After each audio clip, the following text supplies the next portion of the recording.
In today's video, we're going to talk about the difference between using an index universal life policy and a Roth IRA for your retirement. Now, one of the best things that was created was a Roth IRA, as it allows people to put in after-tax dollars into a retirement account so they can be able to pull out funds tax-free, which is a great thing. However, this is about where some of the benefits truly begin to diminish. Sure, you can put all types of different assets inside of them, but here's what we have to think about when it comes to your retirement. The goal of retirement is to have funds for your retirement and for them to be there for the long term. According to a study a couple of years ago, did you know that if a couple is or individual is married at the age of 65, there's a 25% chance one of the people are going to live well into their 90s? So think about that for a moment. Imagine, since people are retiring a little bit later, you retire at the age of 70. That means, let's say one person was to live to 95 or even 100. Let's say make it 100. That's 30 years that your assets have to last. This is where some of the shortfalls are coming into play of the way that strategies have been done in the past because people are living longer. So if we're thinking about this for a moment, that means if you're maximizing contributions, let's just say that someone started putting funds away when they were, let's just say 25, and they keep doing this, and they contribute all the way through, just making it 6,000 a year, just without any type of contribution increases once they hit 50. Let's just take all of that off the table for right now.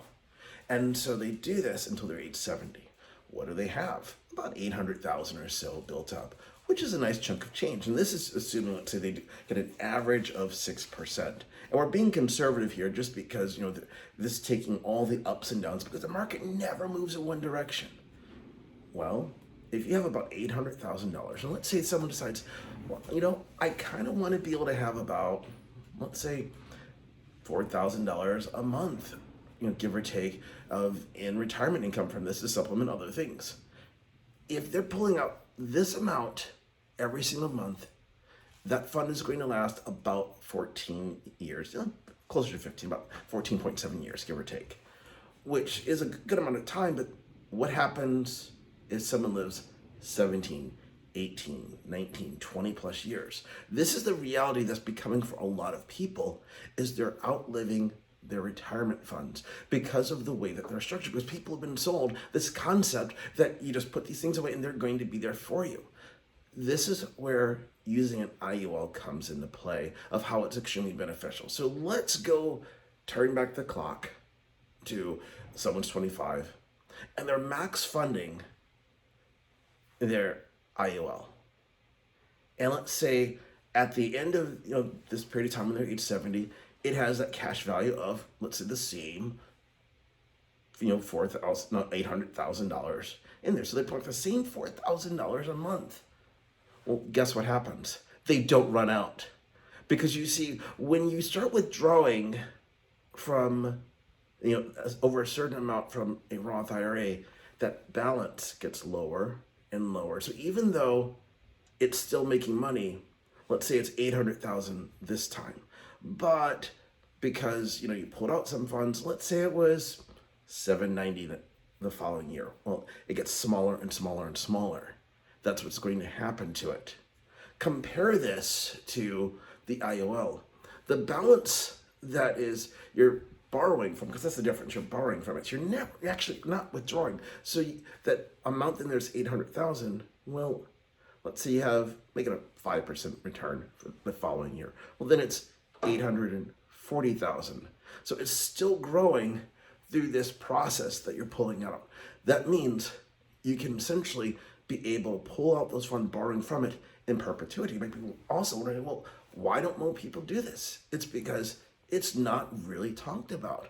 The whole idea is this big push towards, let's put people into the Roth IRAs, your traditional IRAs, your SEP IRAs, your 401ks, but we have to start thinking about how do we make sure our assets last us the long term.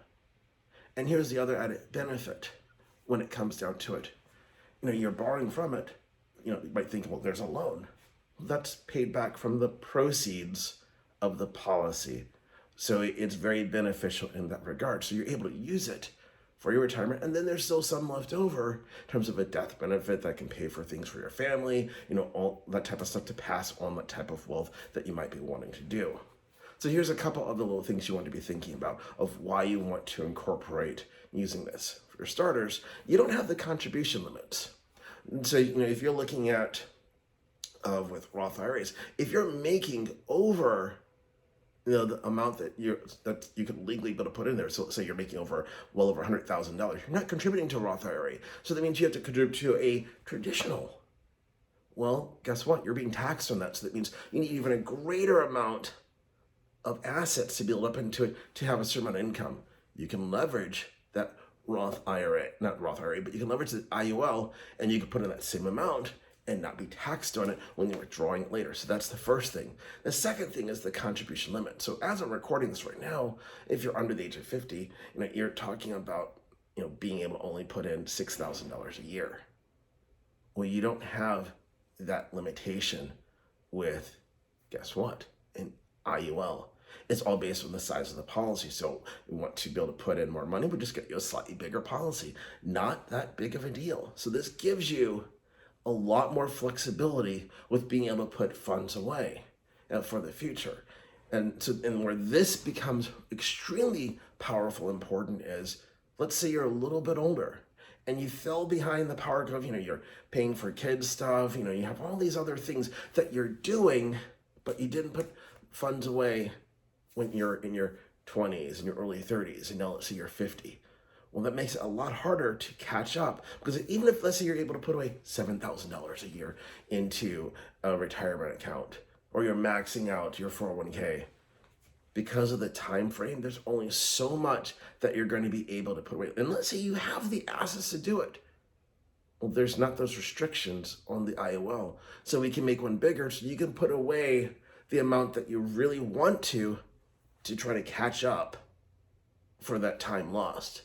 You can do that. And there's other strategies that you can really do with premium financing and things like that. So you can be able to, guess what, get the type of retirement that you're looking for. And we'll have another video specifically talking about those things that you can do there. But when it comes to what you want to be doing with this IUL, what I want you to be thinking about is this.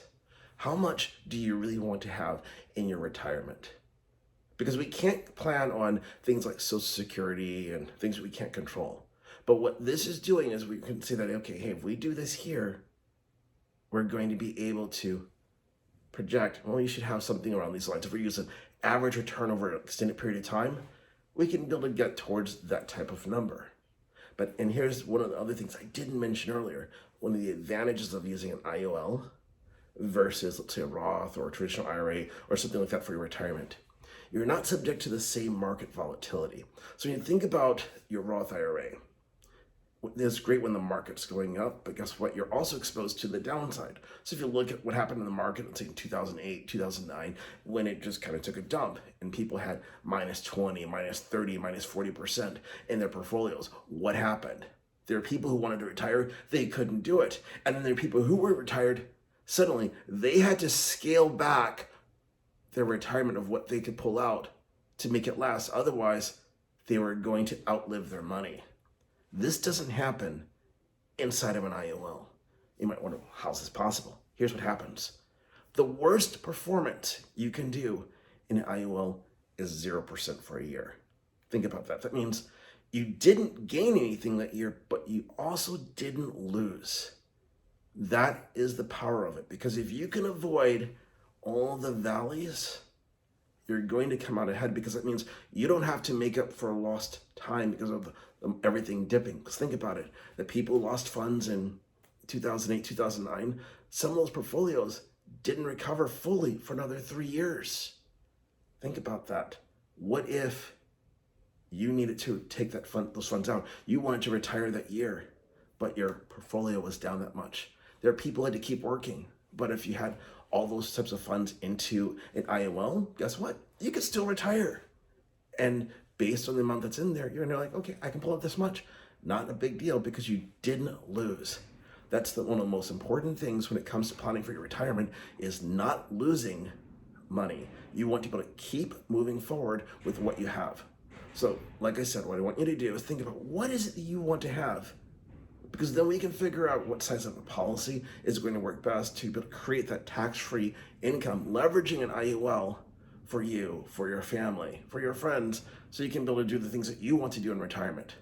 So this is of interest to you, go ahead and click the link below in the description, and we can set up a time to chat to figure out what's going to work best for you and your family. Have an amazing day.